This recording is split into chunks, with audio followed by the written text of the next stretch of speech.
Right, following Reese's great presentation, it's a similar sort of theme because when I was thinking about getting myself ready to do this presentation and assessment, I wanted to do something that might be useful for me. And I thought to myself, well, I'm writing a book. And actually, as I come to this point in this course, I'm starting to think, yeah, I am a writer. I'm giving myself permission, to say that. And I'm writing a book and I want to publish it. So what do I do next? Well, I wanted to think about, first of all, what do I want and what don't I want? What don't I want? So what do I want? I want to write stories that excite me. I want to sit there as I write and have those moments where I go, oh my God, I really, really enjoy that. I really like that. Or it takes me in a completely different direction. The process of doing that is exciting and it's something I want to do. It excites me. I want people to get enjoyment from it. But I also know I'm a developing writer and I want a professional working relationship with somebody in the publishing industry, and that might be an agent or a publisher, whatever it's going to be. I think that's essential for me. I've learned that I want to be part of a community of writers, and that's not just having my own workshop group. It's about getting out into my community or communities and conveying my joy for doing what I'm doing, because that moment where your mind goes bang. I'd like to earn some money as well. That would be nice, wouldn't it? But I'm in a very lucky position that I'm not going to starve if I don't. So that's less of an imperative for me. But what is an imperative, I need to get on with it because I'm 63 and could be dead any moment. We need to move it on. And I'd like to reach as wide a readership as possible. Okay. What I don't want, I do not want to be marketing, designing covers. These are not my skill sets or my passions, and I just don't want to do it. I don't want to do illustrative work. Obviously, there's a lot of editing that I will be doing, but I want to be working with a publishing professional on that final editing. Because I want to publish it, it needs to be good enough to do so. I'm so not interested in contracts or rights. In terms of formulating them or agreeing them, I want to know what I'm going to get and what I'm giving for what I'm getting, but that's up to a professional. I don't want to pay large upfront costs, more about that in a moment. And vanity publishers, beware them. So what did I do? I pulled a little chart together with some routes into getting published, and very, very briefly, the traditional route with an agent, direct-to-publishers, self-publishing, hybrid publishing, and crowdfunding, which I hadn't even considered before, because that sounds like begging to me, and I thought I don't want to do that. So what I've done there, I've put in blue the things that appeal to me. So for instance, with a traditional agent, authorial support, better contracts, industry connections, mainstream publishers, and so on. It seemed to me that direct-to-publishers, many of them are not going to be looking at debut authors. Self-publishing, I'm really not interested in doing all the marketing and doing the illustrative work and the covers. I don't want to do that. I want to write. So I want somebody else to do that. So having looked down through and hybrid publishing, this is where this notion of upfront costs being charged to me to be able to do some of the work that an agent may well do with me or a publisher may well do with me. So that's where that took me. And so I was thinking, what do I want? I want a long-term professional relationship. And what we have here, this is Claire Gris-Taylor. I found this in the Writers and Artists Yearbook, and I've got a copy of it here. It's a massive tome, but it's absolutely brilliant. I've really, really enjoyed it. What does she say? She founded her own literary agency. It's a relationship based on trust and respect. As an agent, I find these soft communication skills loom even larger. Writing is inherently exposing, and it's important that I provide a safe haven for my authors to explore and test new ideas, suffer crises of confidence, moan and rage, exult and despair. I would love to have an agent who regarded me in that way. Somebody who is developing experience and skills in terms of being an author. It's about being a true critical friend who is usefully at one remove from authors. So I was attracted to the notion of a literary agent. So then I did a little bit of research and said, well, who said something about literary agents? And I just had to share this. This is William Heinemann in 1893, famous publisher. If you've worked in schools, Heinemann do lots of the textbooks now. And he says, "This is the age of the middleman, generally a parasite. He always flourishes. I've been forced to give him some little attention lately in my particular business. In it, he calls himself the literary agent." Right, so Heinemann's absolutely unhappy about having to work with somebody who stands as a barrier to him between himself and his authors. So literary agents haven't always had a good press. Okay. However, there's me thinking, yeah, I want to work towards getting a literary agent. Is it going to be difficult? Yes, it is. It's not going to be easy. It would be easier for me to do loads of research into how do I get my book on Amazon and do it all myself. But actually, I want to do a number of things. I want to reach legitimate publishers. So what have we got? They're highly competitive. Yeah, I've got an example of an agent in a minute who tells us that she gets 300 queries and submissions a week. Yeah, they are very, very busy and competitive. Strict guidelines. If you don't do what they ask you to do, they will simply delete your email.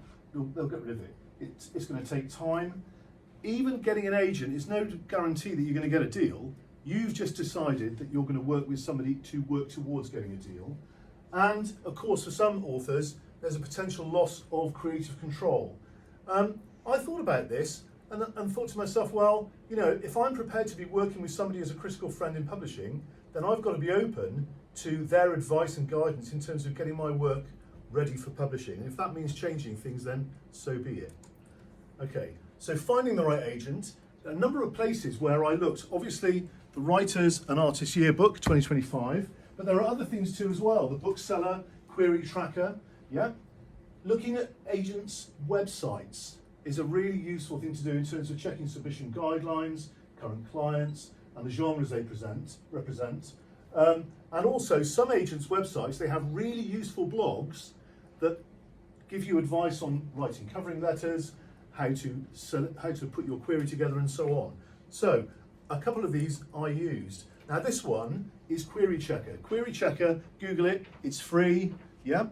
You go into Query Checker, log in, and you put in your name, you put in what you're writing, you put in the genre, you say something about it, press the button, and up comes a whole list of literary agents that may well be looking for you as a new writer who's writing fantasy and so on. So it's a tailored list of agents, particularly that might be interested in you. What I did then was go back to the Writers and Artists Yearbook and try to find them there. Are they legitimate? Is there some evidence here that I can trust this? And I found on here Claire Foster. And do you know what? I looked at Claire, I thought she's got the most amazing eyes. I really trust, she's really trustworthy, so I like that for a start. I like that for a start. But, you know, so I'm attracted to the person. You can see their face. Yeah? I've just got to find her in here a minute. Because I don't expect you to read all of that by any means at all. Yeah? Here's the whole blurb that Claire puts up, and I thought, does this match me? Well, up there it says she's looking for somebody who wants to work editorially, collaboratively. She's looking for adult fantasy fiction, folkloric, legendary, mythical, with a focus on women as well. She wants good word building. She loves emotionally flawed characters and their narrative arc and their journey, romance, new twists on old tropes and differing perspectives. So I thought, yeah, that actually fits in with me quite well, I think. I like her. I may well decide that I want to submit. Then I found the Bent Literary Agency, and you know, darling, I was immediately attracted. And I looked at their mission statement, and it caught my eye because they're really, really hot on diversity and authors from areas or from places in society that are less represented. So I was really interested in that. And they don't discriminate on the basis of sexual orientation or age, so you know that fits me well. So I looked a bit further. I went down through their submission guidance, and here's an example of some of the things that agents will say. And some of them were surprising. Yeah, review our pages. Are we a good fit for you? Submit only to one agent in their particular agency. They do not want multiple queries going to all of their agents. Find the one you want. Email the chosen agent, title of the book, tell them who I am and what the book's about, attach the first 10 pages in the body of the email, not as an attachment. Now you have to really look at all these different guidelines because so many of the different agencies want different things. And unless you get it right, they're not even going to bother looking at you. They only accept queries on email or from Query Manager. Or Query Manager is the portal that Query Tracker puts your query into. And I liked that they aim to respond within 4 weeks. So I then found Molly. Yeah, Molly Kerhorn, literary agent looking for new fantasy authors. And I read through all of the things that Molly is looking for, what Molly likes to read, what Molly is hoping to find. She's looking for new authors, but she loves form, wit, narrative, a mastery of language. She loves love and romance, and she wants to feel that by the end of the story, she's been changed by it, she's learned something. I was really interested in that particular aspect because I'm really hopeful that my story is going to be taking the reader to a place where they consider something that they did not consider before. I like that she talks about, I hate misery lit. You know, she's looking for resolution at the end, and I thought, yeah, I can talk to her about how my work meets these needs that she may have. Then I found another one, yeah, Mushins Entertainment. They're interested in debut authors, fantasy authors. They'll get back within 4 weeks. There are some really useful blogs, but again, they asked me to identify a particular agent. So I identified Rachel Neely, who's looking for crime, thrillers, fantasy, dark academia, horror, book club fiction, tragic love stories, and anything high concept, regardless of genre. And what I put up there for you as well, as an example of how their requirements are so different, even depending on agents within a particular agency. So this one, you know, Rachel wants a cover letter in the body of the email, yeah, an attachment of your synopsis, yeah, a PDF or Word document, first 3 chapters, first 10 to 50,000 words or first 50 pages. If you don't do any of those things, they're just going to bin it and move on from you. Okay, and the last one here, yeah, oh, pardon me, Reese talked about Helly Ogden earlier, yeah. Helly is writing, it's one of the wonderful articles that you'll find in the Writers and Artists Yearbook. She's writing about a cover letter. When you actually have a cover letter to send, what should be in it? And she talks about it being personal, addressed to a specific agent, stick to the guidelines, a brief introduction of yourself and an outline of what your book's about, and attach, not pasted in the body of the email, any requested material, so whether it's the first 3 chapters or the first 10,000 words, whatever it is they want, whatever it is they want, then do that, and in line with agents' guidelines. Okay, so I had a go, where are we? I thought of those 3 agents, yeah, which one am I most attracted to in the round based on what they're looking for and what the submission guidelines are. So I put together a letter for Molly, okay, and if you turn the page there, I have no idea what the time is, but I'm going to read a bit of it. This is based on Helly's advice and also some sample letters that are in the Writers and Artists Yearbook. Okay, dear Molly, I hope you don't mind me contacting you directly. I was pleased and excited to note your passion for innovative urban fantasy writing that is grounded in human relationships, particularly from debut authors. I'd love you to be one of the first people to look at my contemporary fantasy novel. I've thought long and hard about agents, and I would absolutely love to work with you if you felt Dreams of Arada was right for you. You have a wonderful eclectic list, and it goes on there, talking about the books that these authors like to work with, that they like to read themselves.